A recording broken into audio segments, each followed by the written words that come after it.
Hi, Flosstube. Arlene here. It's Sunday, July 23rd,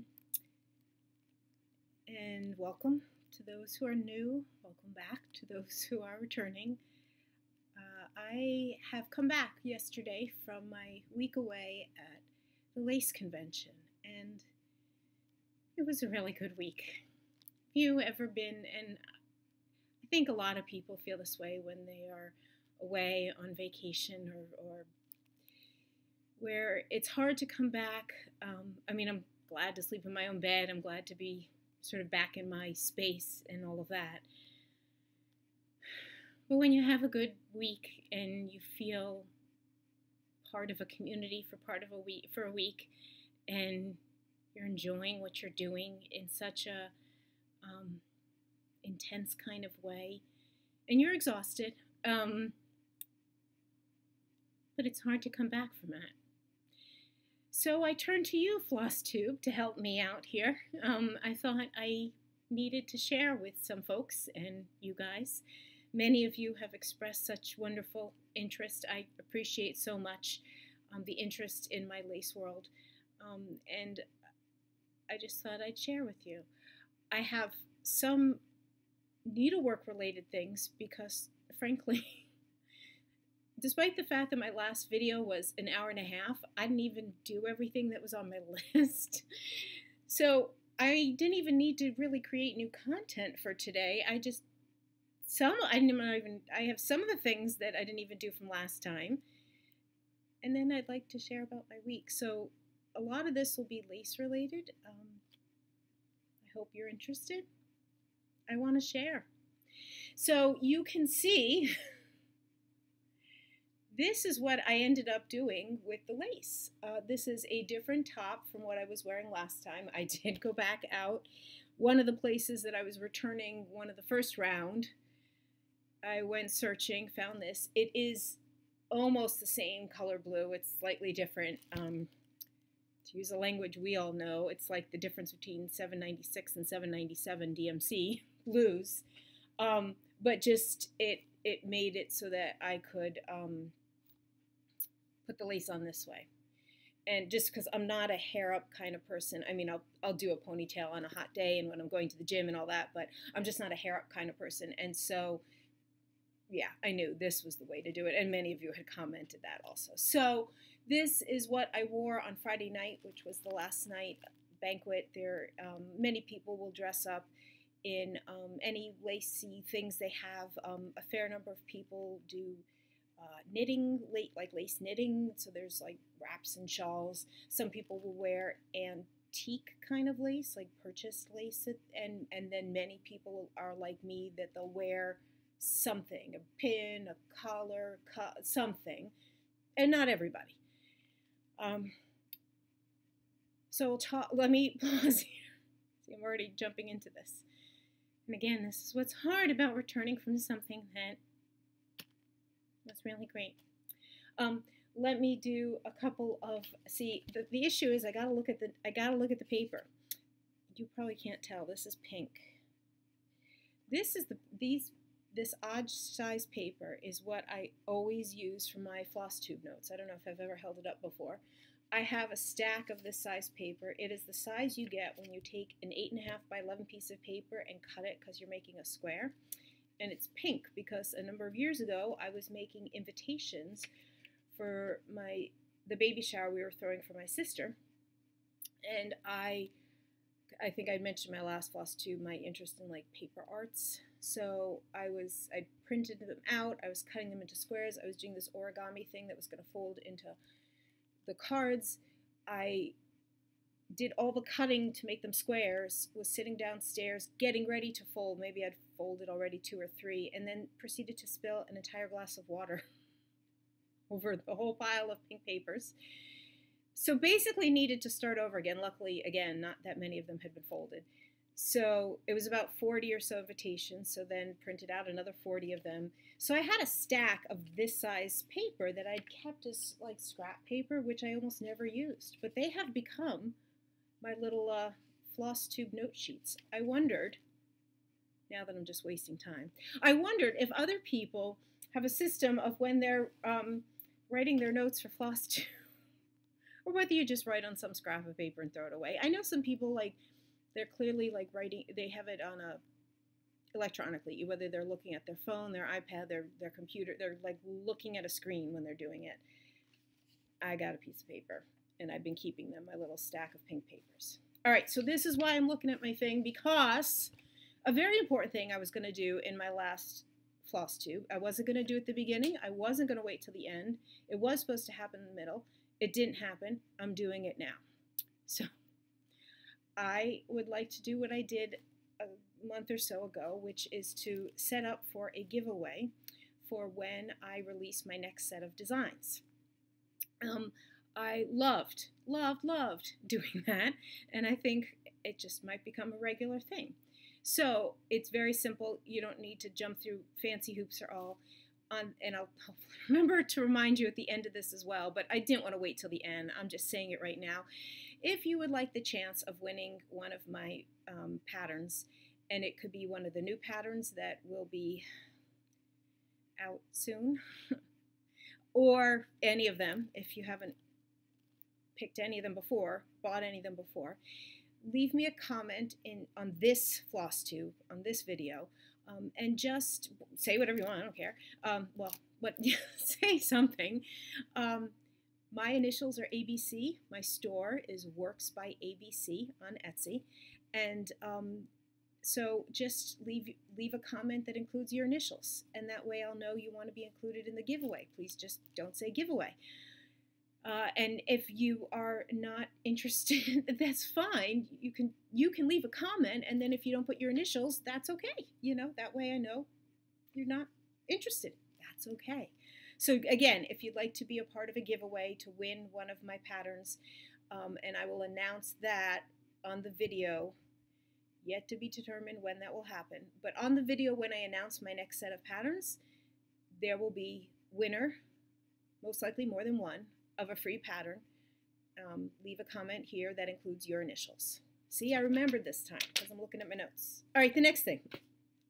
My last video, I was showing you about my space here, and I commented, it's off in this direction. It's off in this direction. Hanging on the wall were some pieces, and there's a light switch.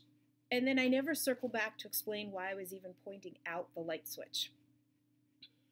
And it was just my silly story of the day I moved in, you know, that chaosness of moving to a new place. And I was just moving like across town. Actually, it was just literally a very short distance. And I know, like, I had planned out the whole, you know, linens for the bed and toilet paper and towels for the bathroom, but, you know, planned out like the first move of day. But I had also planned what was I going to tackle first.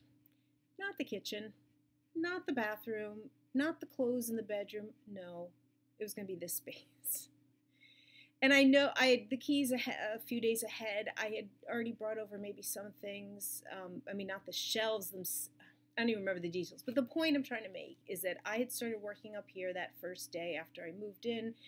I probably had to build a couple of the IKEA shelves, but some of them were ones I brought over with me from the old place.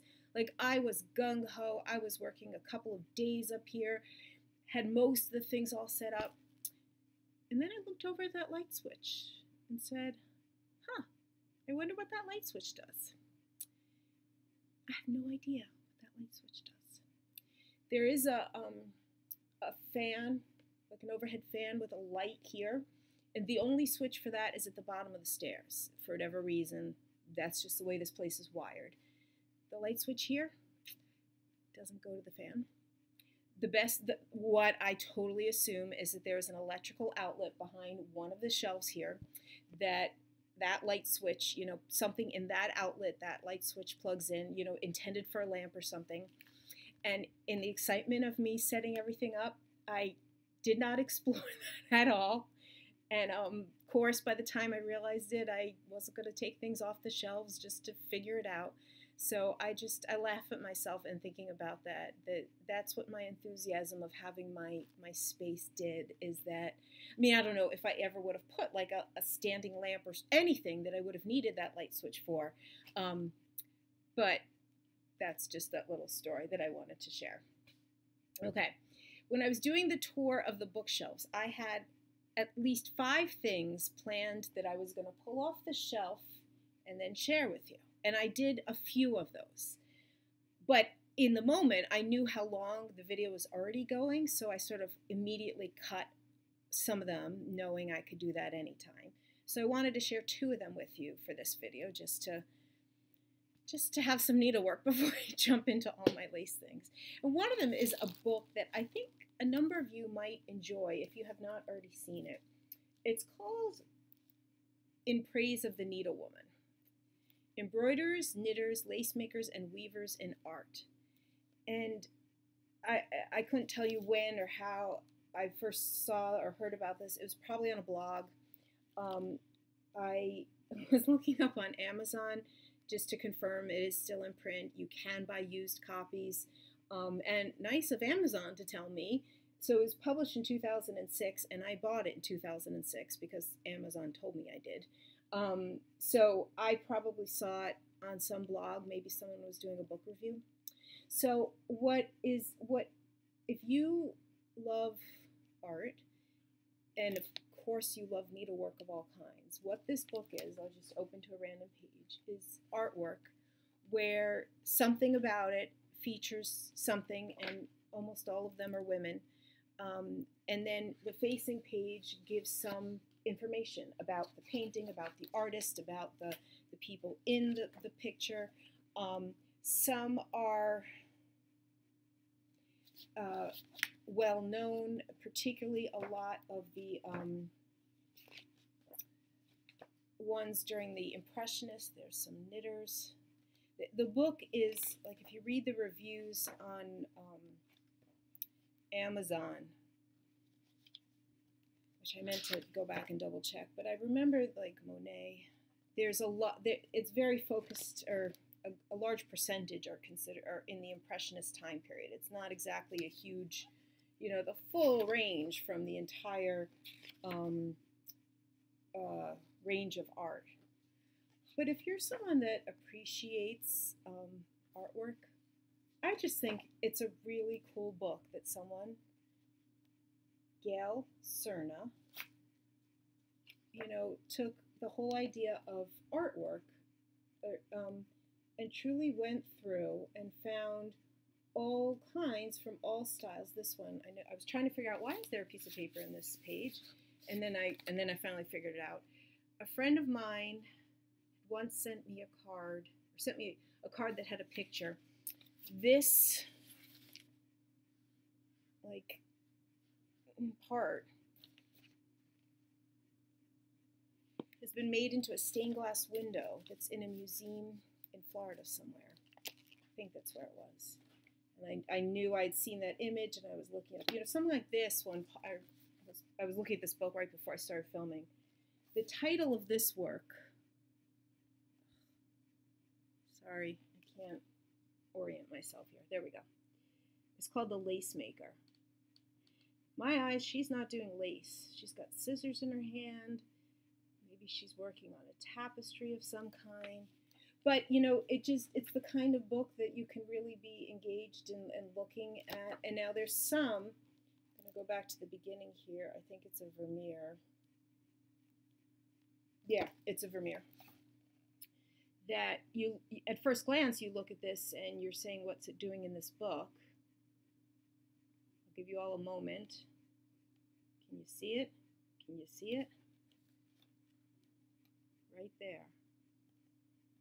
And, in the description, and they do have a bit of a close-up. And if you know Vermeers at all, they're usually pretty small. There's no size on here. But so a few of them, it's a little bit of a, wow, this author did a pretty interesting job at looking at, the lace maker, of course. So there's a few, in my mind, of courses that were in here, and another one that was an of course. Have you seen this one? Mary Cassatt, Lydia at her tapestry frame. To me, that was another one of course. So I just think this is a wonderful book. And like I said, at this point, you can get used copies for probably not that much money. But I need to share with you my criticism. Now, some of you are going to get your giggles. Get ready. Especially because this is the very first one in the book.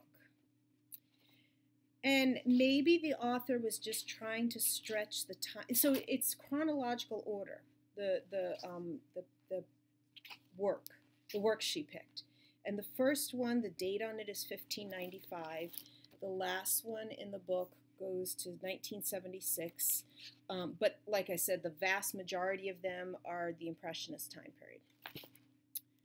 But the fact that this is the very first one, all right, you form your own opinion. Take whatever your art appreciation, knowledge, background, whatever. Acknowledge that Vermeer one that I just showed you, where sometimes you just have to look to think, what's this doing in this book called To Praise the Needlewoman? You ready? Here we go. Oop. Okay. Who's looking at the woman in the center in the back? Probably not many of you. Okay? I mean, I know that nudes and that they have a place in art, and I get that. I just found this to be an odd way to be to begin this book. And this whole description, the interpretation of the nipple pinch and what it means, and then if one can look beyond this startling scene in the foreground of the painting, there's someone stitching in the room behind the two leading ladies. This woman is probably a maidservant to Gabrielle, and she appears to be making lace, blah, blah, blah, blah. Alternatively, this figure may only be a painterly device to put a spot of red in the center of the painting to balance the red draperies that frame the two protagonists. Whatever the case, the small woman bent over her needlework enlivens the space between the two beauties in the foreground. Again, there is so much beauty in this book that you may find it of interest. And if nothing else, you may find the first picture an odd introduction. So that sits on my bookshelf. It's usually part of the pile of books that my laptop sits on, but I wanted to make sure to share it with all of you. Another thing that sits right there, usually, is just a plain blue binder, because I've never put it in anything fancier, that I wanted to share with all of you. Many stitchers, all right, I gotta look. There's so much stuff sitting in front of me, people. Many stitchers that I have been watching on Flosstube seem to be familiar with Treasure Braid, which is from the Rainbow Gallery Company.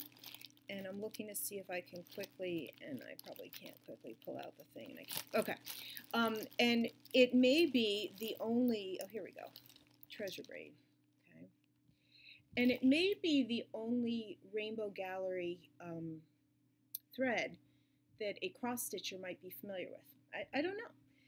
So if it is, you may not know that Rainbow Gallery does a lot of threads. And they're known for this shaped card. There's some other companies that do cards sort of like this, but they're known for this. Rainbow Gallery is known for the shaped card. A number of years ago, my local needlework store, which is no longer in business, but they had done the owner of Rainbow Gallery, and I believe it was a family-owned company. I believe he sold the business to another family-owned company. So I don't think he's still the owner. He would visit local needlework stores, and it'd be like a, lecture kind of thing. And you get, part of you pay to go to that. You would get a sample, it's a little sample size. You do not get a full card of all the Rainbow Gallery threads. And for someone like me who likes, the organizational side and the spreadsheet side and the teach me something side, this was fascinating.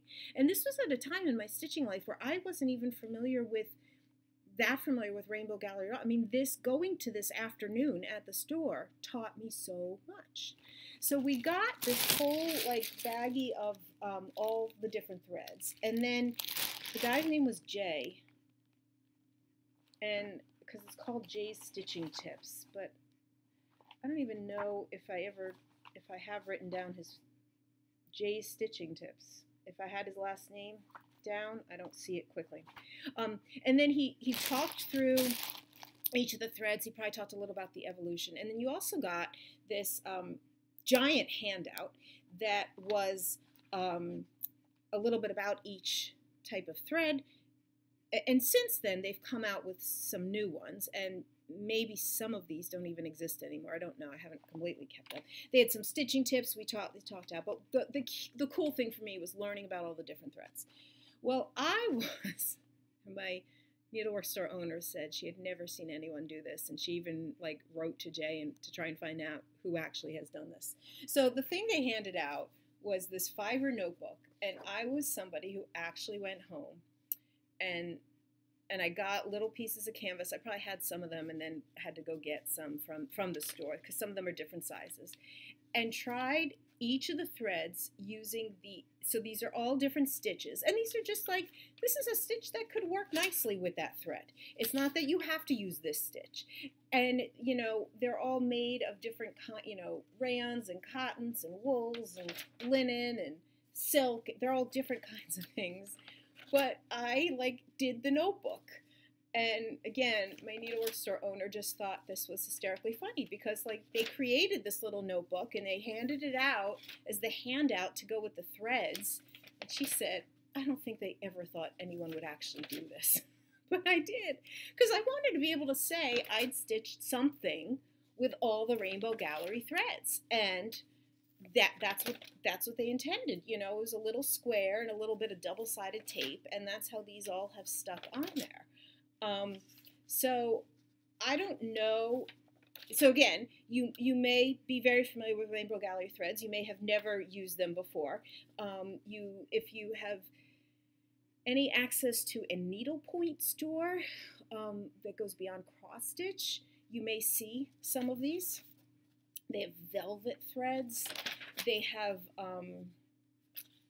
some of them are metallics, and there's more than just the treasure braid that is metallics.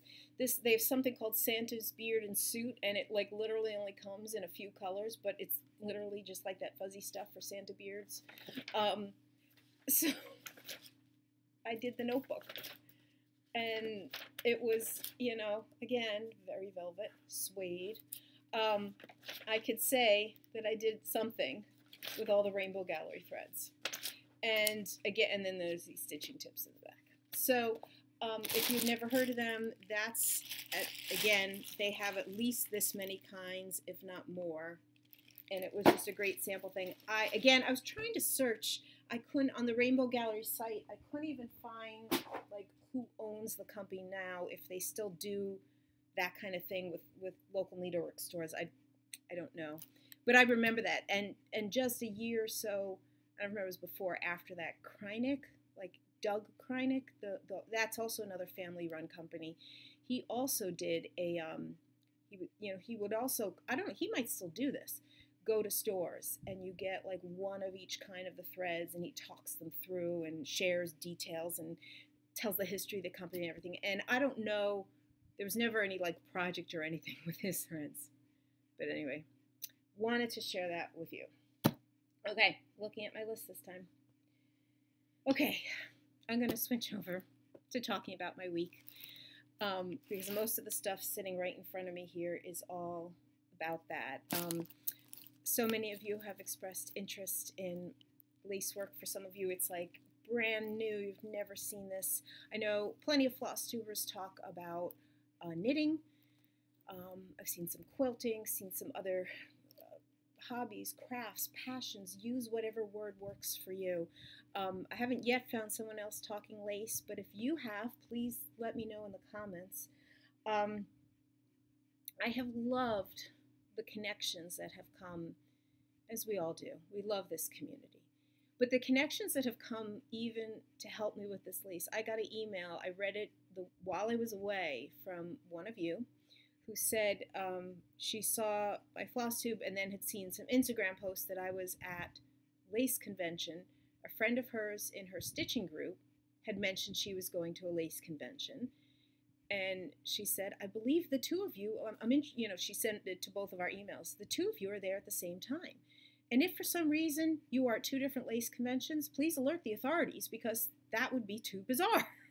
And I looked at the attendee list and she was there, and we did connect up on the last night, and she was actually someone, the friend, who I remembered meeting last year at the convention. So that was great.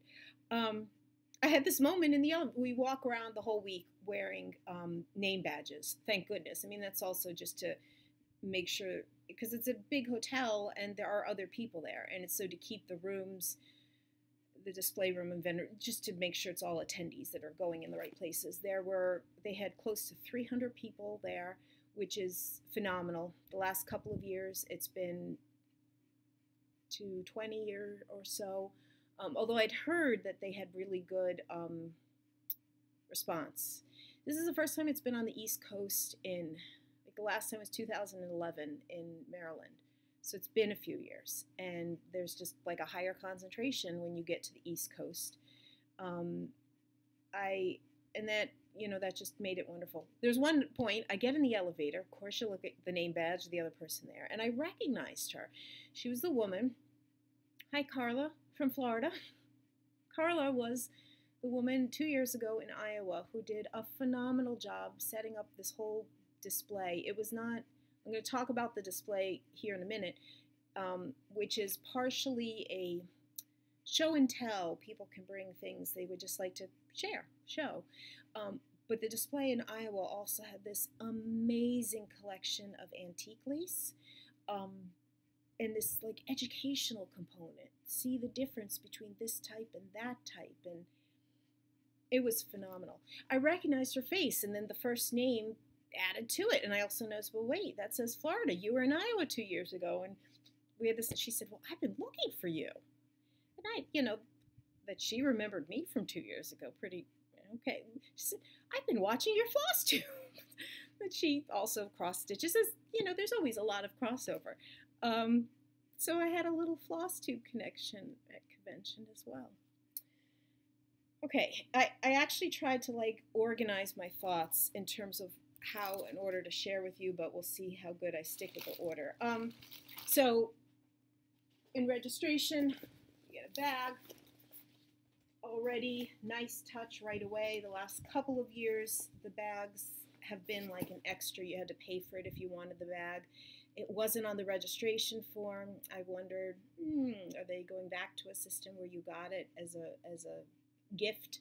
And sure enough, it was given to us, which is great. So, and even the thoughtfulness. I mean, this is what I love about something that's put on completely on a volunteer basis, the thoughtfulness. So here's a tag. Liberty Lacers is the host organizers. I think I shared this before. I'm a member of the Liberty Lacers. I couldn't commit to a lot of help and support leading up to this, but I was 100% committed to being helpful while there, and I'll be sharing some pieces. But this is what I loved. So every bag had a tag on it, and it says a gift from the Liberty Lacers, because that's what it was. It was a gift. But as you signed in and got your papers and important registrations, they wrote your name, or at least the person I got my stuff from, wrote my name on my tag. Because there were 300 people carrying around the same bag. Thoughtful, okay? There are always, this definitely did not happen last year. I don't even remember it happening in Iowa, but it might have. I still have my things lined up in bags. I remember this happening in 2011, so this was my 4th time going to convention. Pattern book, donations, mostly, I should say a number of them are from the teachers, and some others by other attendees, just freebie patterns. I mean, sort of going to try as much as possible to equate this to other things. It's like going to a retreat where designers have given freebie patterns. I mean, that's what this is. Will I do anything from here? I don't know. but it's a gift, and there's thoughtfulness behind that, to put it together even. Every year convention, your registration includes 3 meals: the Sunday night opening dinner, the last night, Friday night banquet, and then there's always a third meal, which could vary during the week depending on other factors. I know in Iowa it was actually a lunch, but this year it was a Monday dinner. So we had Sunday dinner and then we had Monday dinner. The rest of the meals you're on your own. And I loved the first time I went to convention that this is so sweet. So there are table favors that are put out. One of the things I volunteered to be a part of, and I was so they didn't do it last year, and there were a lot of sadness. So I'm so glad it came back this year. So different groups, lace groups from around the country, will make items that are sent to whoever's doing it in charge, and they are put out on the tables. And you know, it's divided up, so there's something for each of these 3 meals. So like, for example, the group, this was actually the group that hosted 2 years ago in Iowa. This is the Doris Southard Lace Guild. And this is like a tissue holder, you know, just to hold tissues, but a nice one. They made 300 of these. 300 of them. And this is a group, and this is like handmade. You know, the lace is not, this is a machine, this is not handmade lace. But they made 300 of these. A little pouch. Let's say who this is from. See, some of them say who it's from. This one doesn't. Could be used for almost anything. These are the little needle book or pin book. Handmade stuff. This is a crocheted, handmade. This is the way some people will hold their bobbins, is using crocheted things. So I know what this is for. And some things are not terribly time-consuming to handmake, but even to make a notebook like this, where you're just getting like cardstock, you're taking off the pre-made cover and you're putting on a lace-like cover. Just the creativity involved. Some of them are, I'm not going to show you everything because you all will get bored. The end night we were given, it's sort of the celebration. They kind of sometimes called it Philadelphia and sometimes King of Prussia because that's where we actually were. Put a little Liberty Bell, you know, in honor of where we were. What else do I have in here that I could show you? They had a couple, like this was a sponsoring company. They asked Lisbeth Threads, could you donate some stuff? They donated thread for everybody. The last night, usually the hosting group gives a gift of some kind. This is just a beautiful wooden box to hold pins, to hold whatever. This design right there, the state flower of Pennsylvania is called a mountain laurel. It's sort of a lace-like design. You can almost see how that could have been, maybe that was designed from a piece of lace. And it was designed by, there's a woman from Liberty Lacers, who's a legend. She's in her 90s. She's just one of the legends of the lace community. And there's a lot of honoring of her. She's still around. She was at convention. She's still going strong. Oh, okay. This Traveling Orb Bag, Golden Bobbin Chapter of North Carolina Regional Lace Makers. You cross stitchers probably maybe have seen little things like this that can fold flat, but then when you are sitting up stitching somewhere at a table, you know, at a retreat or at a group, stitching group, you got your place to put your little thread ends. Totally cute. 300 of them were made. It's just wonderful. And I loved contributing the time. You know, I would go each of those 3 nights. I was part of the group that went down and helped get all these things laid out, and you know, then just had the fun of watching people come in and see the goodies at the tables. Okay, I'll talk about class. Oh, I'll save this till the end. Okay, I'll talk about classes next. So, sorry, I just got so much stuff in front of me here. I think I mentioned that I was taking 3 classes. So the schedule's set up that you could take a morning class, which is Monday, Tuesday, Thursday, Friday, so it's 12 hours total. An afternoon class, Monday, Tuesday, Thursday, Friday, 12 hours total. Some people will take all day of those classes, so 24 hours, and that kind of varies by the class, by the teacher, and so on, whether that's possible. And then on Wednesday of the week is always like a different day, and you have options. Every year there's tours that are offered, and that's because, you know, people are coming in. Oh, I didn't even mention. So 300 people, they come from around the country and even around the world. There were at least 3 people from Australia that came. And Australia has a nice little grouping of Australian lace makers, but there were 3 people from Australia came.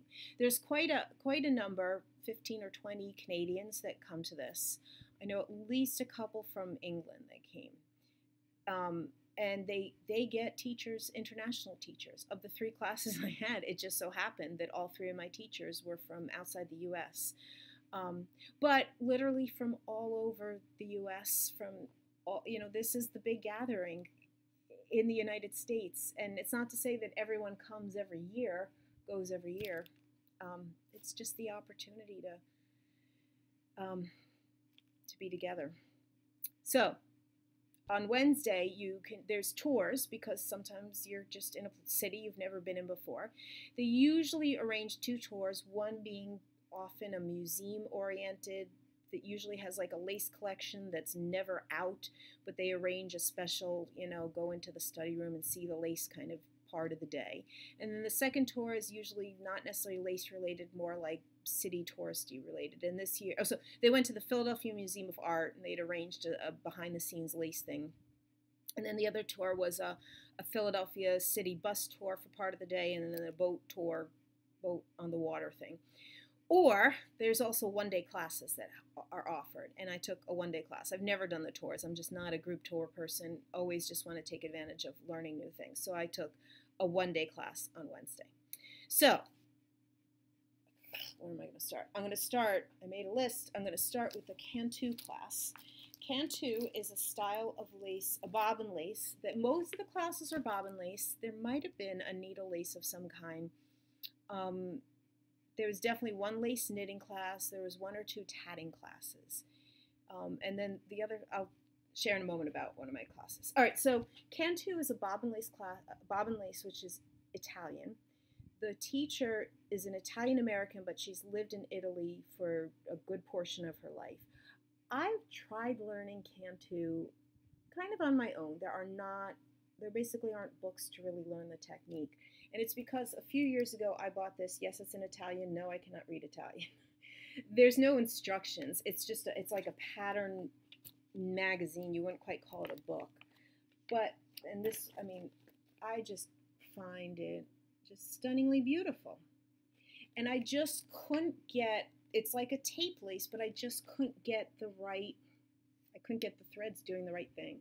I'm just going to say it simply like that. And so it's been an inspirational thing, a pattern book thing to own, that this on the back, the pictures are very, very basics of bobbin lace. Forget the Italian. It doesn't help with the swirling thing that I just couldn't understand. So I was so glad to get into the Cantu class. Like I said, that many people, way more than they thought, lots of second and third choices when it came to classes. So I have, look, we're going to do multimedia today. I wanted to share with you some of the teachers. No, hold on. The Cantu teacher had some beautiful things laying out. Stunning. All things she had done that, check this one out. Turn it this way. This one could only aspire to. So, keep in mind, when you go to a retreat or you get together with your stitching friends and you don't get a lot done. Now, most of the time, I know that's because you're chatting and laughing or whatever. I don't know how to equate this. How often do you go to a class? Well, okay. It's not going to look like a lot. This is the pillow I was using for my Cantu class. Now, it's pinned down because of traveling, and I haven't worked on it yet. So this was the, sorry. I've got this plastic piece which allows me, oh, there we go. So this was learning that very basic thing that I couldn't get going, which was how to get the threads, which are currently, you could see they're currently going in this direction. As I get to the end of this, I literally need to get them going in the other direction in a smooth way that doesn't show. And I can truly say I learned how to do that this week. She gave, you know, it's one of those things that could I have finished it in this 12 hours? Yeah. I had more moments where I was stopping and listening in, because there were some people in the class that were taking it for both morning and afternoon, so obviously they were ahead. So I would stop and listen in and take pictures and so on when someone was doing something new, because to me that was more valuable, because I knew I wasn't going to get to that thing. There's also plenty of people that were not beginners at Cantu, and it was always fascinating to stop and look and listen and talk with what they're doing. There were also times where the teacher was just sharing interesting things, and it was worth stopping my work. I can say about this year at convention, different than the last couple years, I wasn't so, and I'm saying this in a good way, I wasn't so narrowly focused on the class projects, and partially because I was spending a lot of my other time in the volunteer ways. My biggest volunteer thing, which I was so glad to be helpful with, was the raffle item. Ooh, didn't even tell you about that. Raffle items. So raffle things are also a big thing at convention. Groups send in donations of all kinds of stuff. Books, lace pillows, bobbins, tools, finished, like mostly it was like knitted shawls and scarves and stuff like that. They had over 100 raffle items. It's probably more than that. Buying raffle tickets, it's all donations. It all offsets the costs. Last year I had amazing raffle luck. I'm very careful with the way I spend my money. There are some people that will spend $50, $60 on raffle tickets. More, probably more, definitely more. Last year I spent all of $12. It was going to be $10, and then I had two singles. I said, go $1 ticket. Last year, $12, and I won 3 items. Like, nobody could beat a 25% record. This year I allowed myself $15. Didn't win anything. That's fine. So I spent a lot of time sitting behind the desk and selling raffle tickets and helping the woman who was in charge of the raffle just with all the pieces related with that. And I enjoyed that. The last day I was walking away from my morning class, and I was just planning to go up to my room and just sit and have lunch. I just had some food in my room and just chill for a little bit, and then maybe one last trip into the vending room. And one of the co-chairs saw me in the hall and says, "What are you doing now?" And I said, "I was going to my room to get some lunch." And she said, "Oh, no one's to sit at the door." She didn't even finish her sentence. I said, "I'll do it." And I just got my food and brought it down there, and I just loved that I was useful in that way. And I got myself off track. Cantu. So then, I'm also combining this a little bit with purchases. When else in one of my Flosstubes have I been able to show purchases? I don't think ever. So you guys are getting lace purchases. So I did get, and it's related to the other magazine-like book that I showed you. Again, it's Italian, can't read anything. There isn't that much to read, so to speak.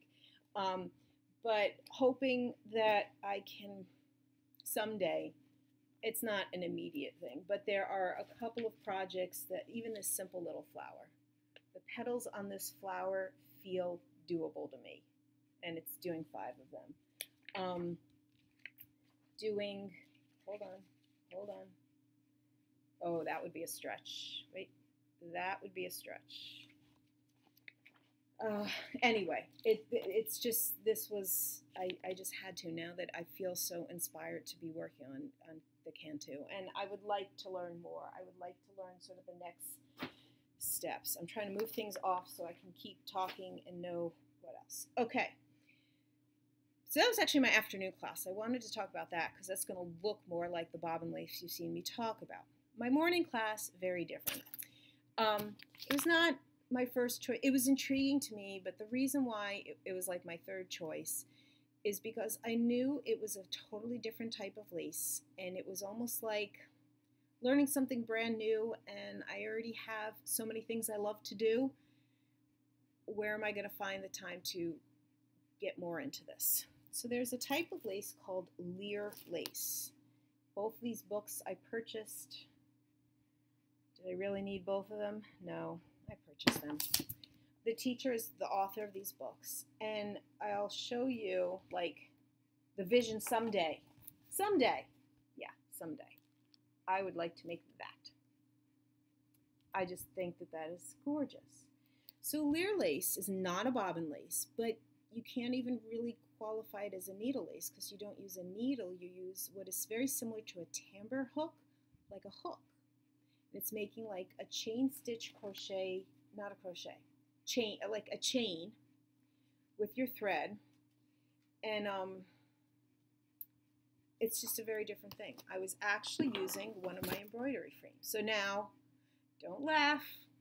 There's not that much done, and we just accept that because a lot of time was spent getting everything set up.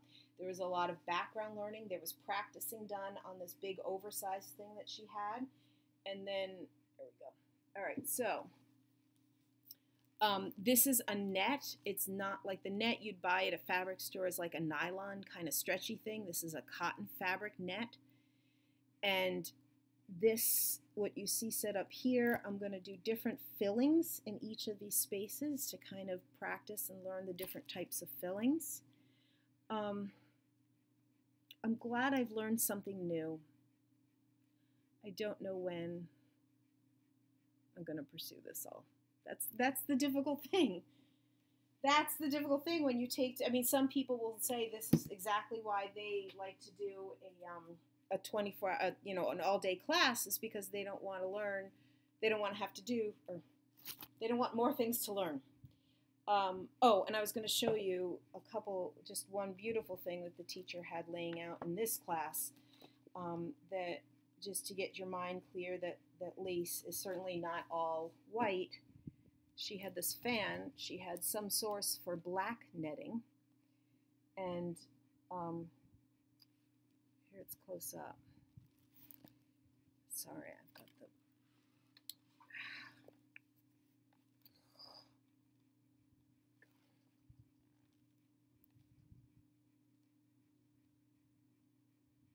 Can you see that? It's just a very different kind of thing. All right, and then my third class on the all-day Wednesday was, so you see it written out, you would say Chantilly lace. That is not the proper way to pronounce it. Chantilly. And with the teacher that I had, who I knew ahead of time to be very, just be aware. She's someone, everyone, when I mentioned what class I was taking on Wednesday, everyone would say, oh, have you had a class with her yet? Have you ever had her? I just knew that she is someone that you will learn a lot from. She can be very scary, intimidating to a beginner, and even someone who's not a beginner. But I can say I learned so much. And you will laugh. Here is the pillow I was using. This is what 6 hours of class looks like, and you can't even see anything. I am so aware you're just all like, what the hell is that? There, it's black thread, and it's a point ground lace, originated from France. Maybe some other time I will share some more. Maybe some other time I will share some more. Maybe when I have it done, it will make a lot more sense, but literally, I was very pleased with what I accomplished on that day, what I learned that day, and I was glad I took the class with her and got so much. And just to share with you, these are not pieces she did. This is some antique Chantilly lace. It is often seen in black thread. That's often its marker. And did I put on here? I didn't. Okay. In the display room. Oh my God, this is already going so long. So thank you for staying with me. I'm just happy to share things. The display room had, again, it was like a show and tell kind of idea of bring something. Oh, here. That's a piece of using the techniques of Chantilly, but something the teacher made. The display room was a bit of show and tell, of bring anything you want, and so you really got to see, different styles. So, see that one right there?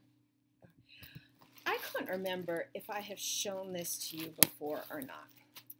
And I just didn't feel like going back to check. So we're just going to look at it again if we had.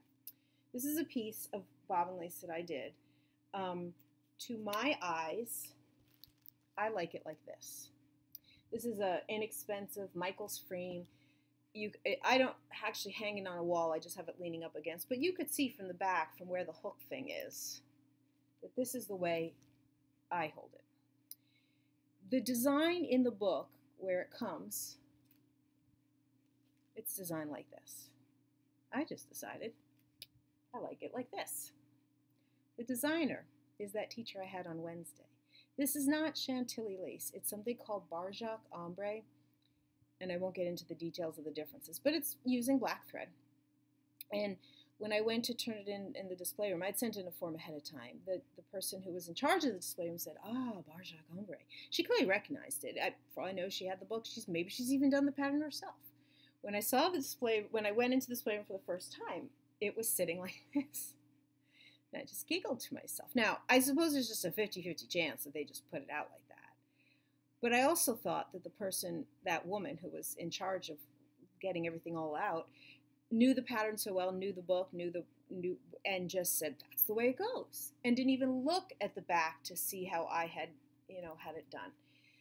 I made the conscious decision I wasn't going to ask them to flip it around because, God forbid, that teacher walked into the room and would be like, I don't know, offended or something, and I had her piece upside down.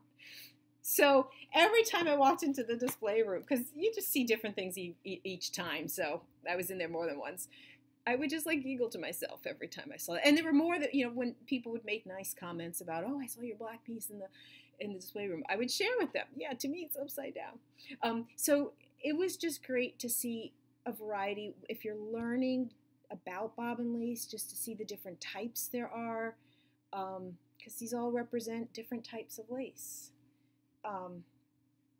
Sorry, I have the light on to help. And then I also had, and again, I don't remember if I showed this. I think I did. And it was just sitting on a table, which was fine with me. It's just a tape lace. And what I was able to share with people when they said, oh, I saw your pieces in the display room, I said, that's the kind of lace maker I am. I have one piece that had 160 bobbins on it, and I had another piece that had, like 10 pairs. That's just the way I am. I like a little bit of everything. It's the same way I work with needlework. A little bit of everything. It changes by the mood. Okay, more with purchases is on my list because I didn't finish with them. One thing that bobbin lacers do is often have a commemorative bobbin from events. So I've made my effort. I've never actually used the bobbin. Some people use their commemorative bobbins. I have learned to buy a commemorative bobbin, but never actually use them. But there's a few different bobbin sellers in the vendor's room. It was wonderful to be able to buy things right there and not rely on online descriptions for books and so on. But this was the bobbin, and this is a square bobbin, and then King of Prussia, PA 2017. And this matches the one I got from Iowa 2 years ago. He was out by the time I tried to get one from him. Last year in Indianapolis, I got a different one. I bought, this is a brand new book, really interesting. I don't know if I'll ever make any of the laces from it, but I like the fascinating historical piece of it. The only type of lace that is out there that exists as a truly American lace, and you may have no clue about this, is from Ipswich, Massachusetts.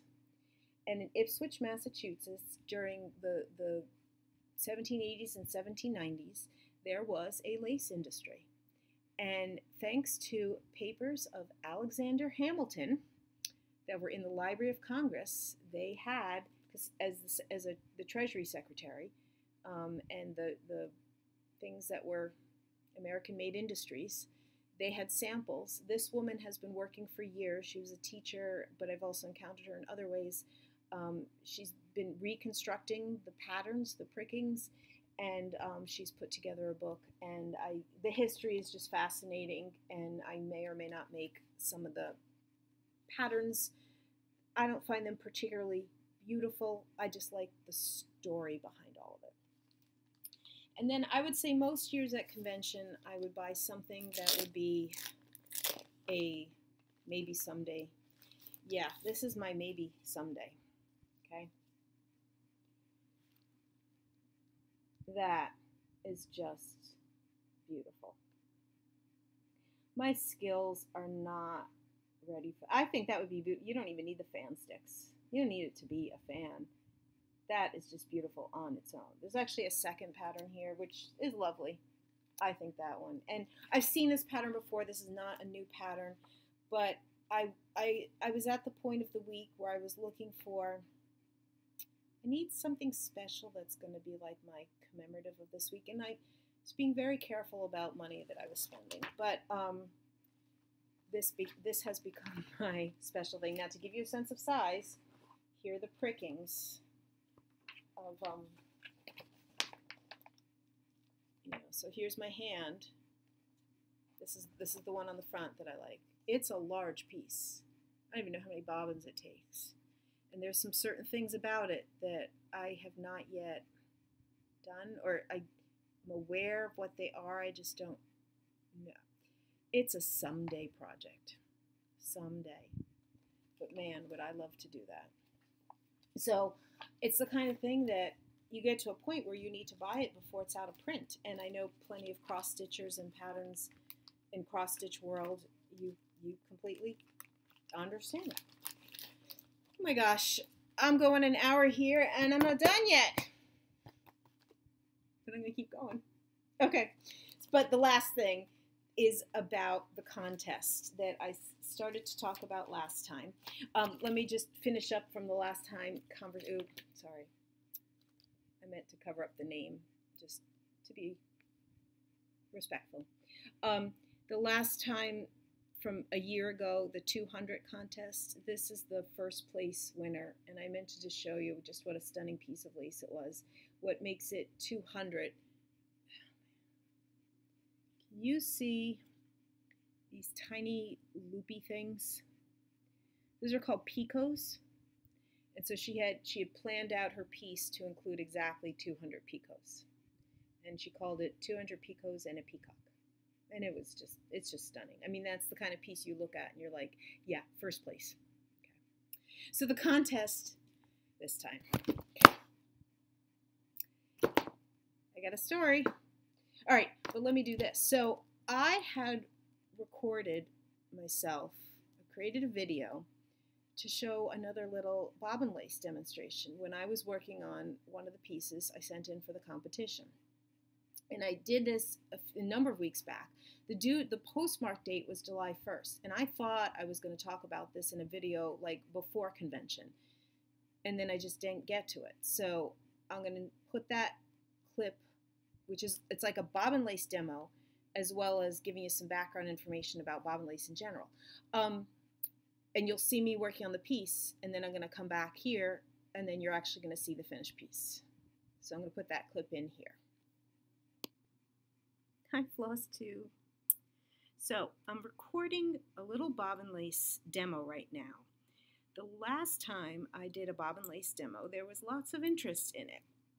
And I realized that the piece that I'm working on right now will likely not be in a good demo state the next time I'm doing a Flosstube video. So I thought I will try and record a little snippet right now and will insert it in some magical way that I'll remember how to do. Either in my next video or maybe the video after that. Probably in the video when this piece is done, we'll see exactly when this will all pull together. So in the video that I'm probably going to insert this in, you will ideally get the whole backstory of what this is. So let me just focus on what I'm doing right now. The lace collar that you saw me working on before is not finished. It's almost finished. And even though I'm usually a one project at a time kind of bobbin lace person, there are times where I do need to break that rule, such as when I'm working on a piece for a competition, which is what this is. It is upside down to you, so to speak, right now, in that if you can picture, this is sky, the blue, and this green is ground. So ground and sky, and I am working on a whole sky area here, and it is in some respects kind of a little boring in that I'm doing the entire sky in the same stitch because there will then be other things put on top of that. And again, don't completely have the clear vision, so you'll see it in the end. But I wanted to share with you what a bobbin lace project looks like when there's lots of bobbins. And this is even nowhere near the most number of bobbins. I know somebody's wondering, and you can't even, I don't even think in the screen right now, see how many there are total. But I counted right before I started filming. There are 84 bobbins, otherwise known as 42 pairs.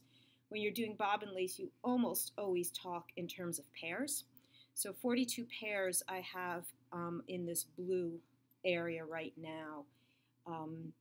And I am doing what's simply called the honeycomb stitch, which is, well, let me show you. When you're done with a group of bobbins like this, you use my bobbin holders are these wooden things. My very first ones, when I was first learning, were literally nothing fancier than thick, like tongue depressor wooden popsicle stick things with a rubber band that had been attached. Now I have nicer ones. This is wood with a elastic that were made by my bobbin lace teacher's husband, who did some woodworking. And you have to pile them up as you go. And so you use something like this. Many bobbin lace makers have some version of these kinds of sticks, but there's also other ways to do it. The honeycomb stitch, you do a cross, twist, twist, pin, and then cross, twist, twist. And as I'm going across, I started this video when I was about halfway. You work in a diagonal row. I think you could see on the, well, I'm not sure what you can see. I got a diagonal rows going here. As I'm working diagonally in this direction, I'm doing each pair immediately doing the cross, twist, twist, pin, cross, twist, twist to the immediate next pair. And when I get to the point where it's going to connect to the green area and start heading back in the other direction, you'll see something slightly different, and I'll show you that. It's slightly off camera. You should see, this is my pin holder. Certainly plenty of bobbin lace makers will work with a pin cushion. I used to, I know I had a pin cushion at one point, and I started working with a little pin pot, which is to say a pot that you could sort of easily grab pins from. This guy is what I've been using for the last number of years, which is great. It's magnetic, so he holds all the pins. Don't have to bother with the extra time involved of putting pins into the pin cushion that you are then just going to take out of the pin cushion. It's easy in, easy out, as I say it. He is a little hedgehog, and hedgehogs are sort of the, little mascot, shall we say, of bobbin lace makers. There are some lace makers that get all kinds of hedgehog things, decorative stuff, and you know, having a little pin cushion or pin holder is just sort of the tip of the iceberg. That is literally the only thing that I have hedgehoggy. That's a made-up word there. I just have never gotten into the whole hedgehog thing, but there you might see some lace makers that have like all kinds of stuff. So this is a pattern that I designed. So I'm kind of making it up as I go, especially as I get to the end of each row. This is, you may have seen this in my last video. It's got a hook on one end that allows me to help pull up pins. The green area, which was already done, most of the pins have been taken away except for along the edge. And what I'm just doing here is taking up one pin that was on the edge. This is a tiny, where's the camera here? I don't know, can you see? It's a tiny little like latch hook. And I'm using that as the way you would, it's called a sewing in lace, when you are connecting one thread to another area. I don't know, I guess that's the best way to describe it. So I just pulled one thread through, pulling it back. If you are putting another bobbin through that loop and then pulling it down, I'm probably not describing it well. I'm not filming at the best time of day for myself right now. And now I'm just putting the pin back in, just to help with tensioning. Now I just need to take a moment to figure out these two go together there, these two. Okay, so now I'm about to head back this direction. In the second half of the honeycomb stitch, instead of every pair going right to the next pair, you do the cross, twist, twist, pin, cross, twist, twist with obviously two pairs. But then instead of using this guy with the next set, you don't. They get moved to the side and you just do it with the next four or the next two pairs together. And like this guy, I need to pull off of this bobbin holder. So I'll take this bobbin holder, put this guy in. When you're doing a project with a lot of bobbins, the time you spend in bobbin management, like that little extra few seconds I spent moving one pair or one bobbin, setting up one bobbin holder, moving it aside, getting the next bobbin holder set up, you know, that all that little sections add up. The other thing, if you're super attentive right now, you might see, or you might wonder about the types of bobbins that I'm using. You might have even noticed some ever so slightly different bobbins. Now, there are some lace makers that use lots of different types of bobbins. Mine are mostly very similar, but you could possibly see here by even that versus that I do have a few different kinds there. This is my ideal. However, most of the ones I own are actually bigger. And let's see. There, I don't know if you could tell. When I started to work on this project, I pulled out all the ones I owned of my ideal ones. I knew that wasn't going to be enough. And then I did something which I didn't really mean to do, which is to pull out the ones, or I forgot how much I don't like using a certain type, which I'll show you in a minute. Oh, I started using the ones I have of those, which of course I now regret, but it's not enough to make me want to change them because it's just too much to change them out. The majority of the ones that I own are bigger. They're fine. You could use them. They're just, they feel like tree trunks at times when you're comparing them to sizes of things. But knowing how many pairs were going on here, I was just trying to avoid getting too many large pairs going in a small area. Sometimes there's nothing you can do about that. It just is what it is. And I always forget that when I think, oh, I don't want large ones in the small area. Let me pull out those teeny ones I have. Why did I ever get those teeny ones? Well, it's a long story, but it simply has to do with ordering from someone I had never ordered from before and my own fault of not paying clear attention to the sizes on the website. But these are the teeny ones. And they just feel like working with toothpicks. Like, it feels like it's going to break. They have never broken. I don't actually believe they're going to break. They just feel a little too delicate for lots of work. And the other reason I don't like working with them, and you're going to see it in this next bobbin holder right here, when I try to put too many of them together in a bobbin holder, they don't hang out together very well. They like to jump on one another, whereas the larger ones lay nicer together. So there you go, a little sense of another bobbin lace demo and a little bit of what bobbin lace could look like when you've got a lot of bobbins going on one project. Hope that I can insert this okay in another video, and perhaps you'll see the finished project in that video. Oh, one last thing about pins. So you'll see I've taken out all the pins in this area. You'll see pins are here. And truly, it's one of those things that the first time you're doing lace, you don't quite believe it, but it works. You know, as long as you leave them in for, I don't want to say an inch because this is less than an inch, but for a few rows so that they can feel the I don't know what you call it, like accept the tension. Once you get past a few rows, they're fine. You take it out, the lace holds.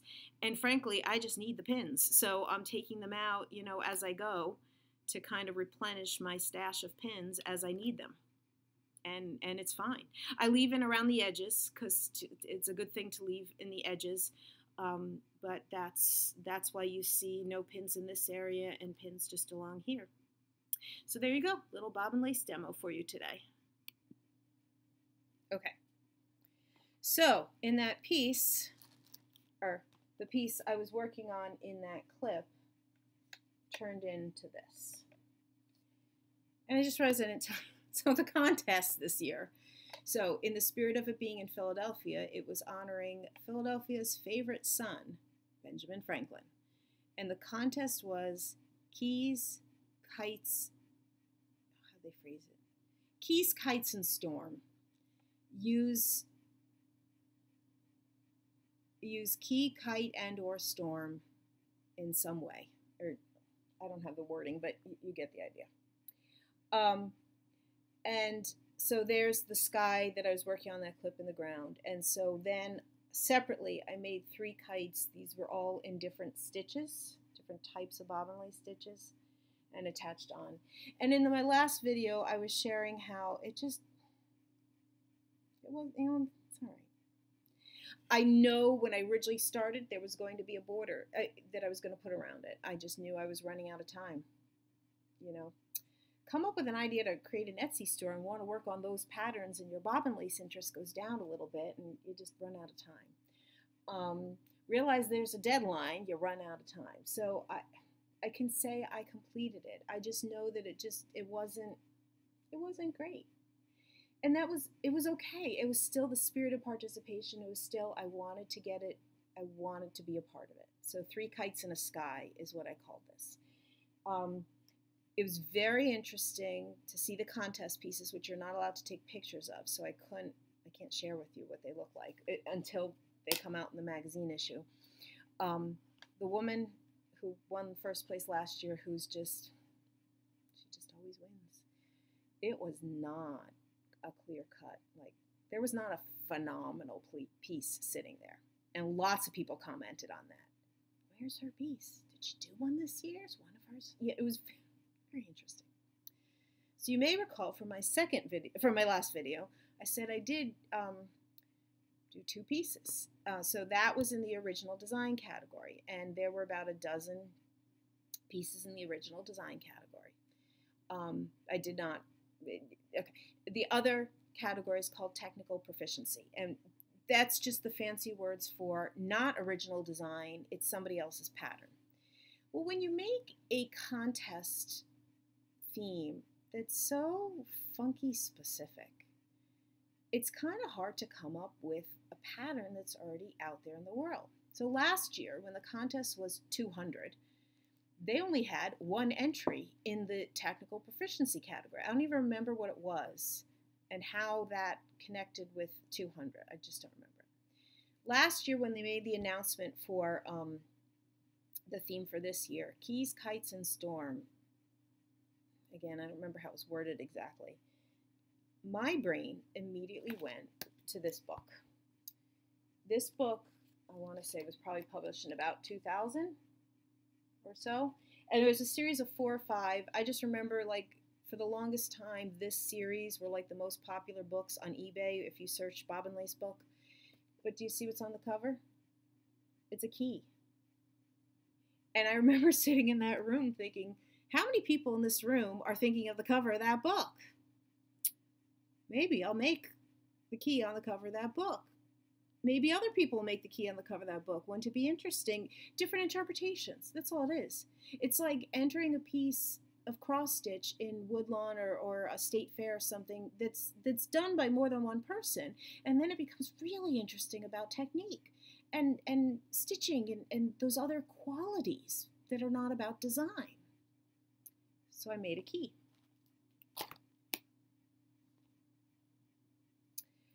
Now I mentioned last time that I know this was not done well. I know that so many of you are probably thinking, that looks beautiful, Arlene. I know these judges like use magnifying glasses. I know that they get so nitpicky. They give you, I won't bother with this, they give you like feedback with things you don't even want to know, okay? But I know that when I was working to pull through and end the threads, I'm looking at just how I should have used less pairs and it's just close up. Like, it's not going to do it on camera. So then,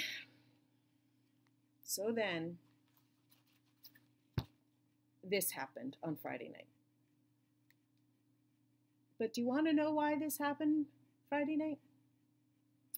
Because this was the only entry in technical proficiency. Now, this is what's so odd. When I guess it was on Monday when I saw in the display room all the contest entries, and I realized that this one was the only technical proficiency one, and I did not win anything for original design, which is fine. I was annoyed, bothered, just because I just felt uncomfortable about it. I also remembered last year there was only one entry, and I do remember they gave her a second place. That this was the kind of competition, and I know some needlework competitions are like this too. They don't automatically give a first place just because there's only one entry, and you can have your feelings about that. There's sometimes I'm like, that's stupid, and there's other times like, I get that if the judges have their own level of quality and they're saying it's not up to that quality. So all week I prepared myself for not getting a first place ribbon just because I did not see the quality that I believe, because I had a model in my head of just last year that this was a competition that didn't give first place ribbons automatically, even if there's only one entry. And I knew that this wasn't as high quality as it could be. So I wasn't expecting that. So you can't really like congratulate a person for a first place ribbon if they're the only entry. But there you go. That was my key in the competition. This whole video is way too long, people. You're going to start thinking I do too long videos, and let's face it, it's mostly been about mice. So if you've stuck with me, thank you. I appreciate it. I so appreciate it. If you'd like the opportunity to win one of my cross-stitch patterns, please leave your initials in a comment down below. I so appreciate this community. I love all the comments. I love all the interactions with all of you. And I hope to be back here soon. Till next time.